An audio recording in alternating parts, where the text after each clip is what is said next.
बिस्मिल्लाहिर्रहमानिर्रहीम। आज हम चैप्टर नंबर 12 इलेक्ट्रोस्टैटिक्स के टॉपिक 11 को ब्रीफली डिस्क्राइब करेंगे और टॉपिक का नेम है comparison between electric and gravitational forces. Electric and gravitational forces के कंपैरिजन में हम बहुत इसकी सिमिलैरिटी और डिफरेंसेस को डिस्कस करेंगे। सबसे पहले हम इलेक्ट्रिक एंड ग्रेविटेशनल फोर्सेस की सिमिलैरिटीज़ को डिस्कस करते हैं। तो सबसे पहली चीज़ कि दोनों forces basic forces of nature हैं, यानी हमारे पास 4 फोर्सेस ऑफ नेचर होती हैं, जिसमें ग्रेविटेशनल फोर्स होती है, इलेक्ट्रोमैग्नेटिक फोर्स होती है, स्ट्रॉन्ग न्यूक्लियर फोर्स होती है एंड वीक न्यूक्लियर फोर्स होती है। ये होगी इसकी पहली सिमिलैरिटी। सेकंड सिमिलैरिटी ये है कि दोनों फोर्सेस कंजर्वेटिव हैं। अब कंजर्वेटिव से क्या मुराद है, यानी कंजर्वेटिव फोर्स क्या होती है? जिसमें वर्क डन किसी भी क्लोज्ड पाथ का ज़ीरो के इक्वल होता है। ये वर्क डन पाथ पे डिपेंड नहीं करता। नेक्स्ट, अगर हम देखें कि इलेक्ट्रिक फोर्स को हम लिखते हैं F is equal to K Q1 Q2 over R square, जबकि ग्रेविटेशनल फोर्स को हम लिखते हैं F is equal to G M1 M2 over R square. यानी हम कह सकते हैं कि दोनों forces product of magnitude of charge या मैसेस पे डिपेंड करता है। कोई भी फोर्स सिंगल चार्ज या सिंगल मैस के ऊपर डिपेंड नहीं करती।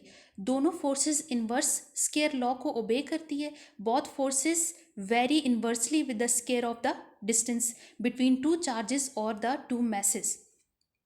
अब हम अगर वैल्यूज़ की बात करें तो ग्रेविटेशनल कांस्टेंट जी की वैल्यू वो स्मॉल होती है, यानी हम सिमिलैरिटीज़ को डिस्कस कर चुके हैं। अब हम डिफरेंसेस की तरफ चलते हैं।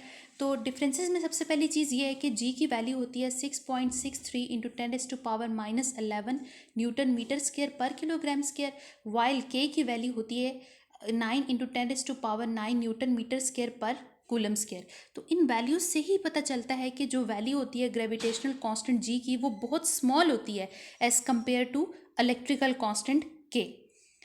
इसी रीज़न की वजह से हम कहते हैं कि ग्रेविटेशनल फोर्स वीक होती है as compare to electrical force, जबकि इलेक्ट्रिकल फोर्स 10⁻37 टाइम्स स्ट्रॉन्गर होती है as compare to gravitational force.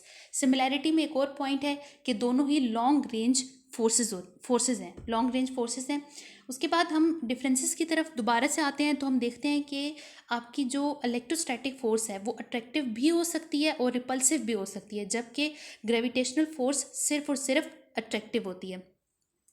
अब हम अगर इनमें जी एंड के बारे में मज़ीद बात करें तो जो जी है वो मीडियम डिपेंडेंट नहीं होता, यानी जो इलेक्ट्रोस्टैटिक फोर्स का कांस्टेंट के है वो मीडियम पे डिपेंड करता है और उसको हम शील्ड कर सकते हैं, जबकि ग्रेविटेशनल फोर्स में ऐसी कोई प्रॉपर्टी नहीं पाई जाती। ग्रेविटेशनल फोर्स का जो कांस्टेंट है जी वो यूनिवर्सल कांस्टेंट होता है, क्योंकि वो सिर्फ सिस्टम ऑफ यूनिट पे डिपेंड करता है, मीडियम पे डिपेंड नहीं करता, जिसकी वजह से ये यूनिवर्सल कांस्टेंट है। जबकि जो के है इलेक्ट्रिकल कांस्टेंट वो मीडियम डिपेंडेंट होता है और साथ सिस्टम ऑफ यूनिट पे भी डिपेंड करता है। इसको हम शील्ड कर सकते हैं, जबकि ग्रेविटेशनल फोर्स को हम शील्ड नहीं कर सकते। यही था हमारा आज का topic, electric and gravitational forces का कंपैरिजन।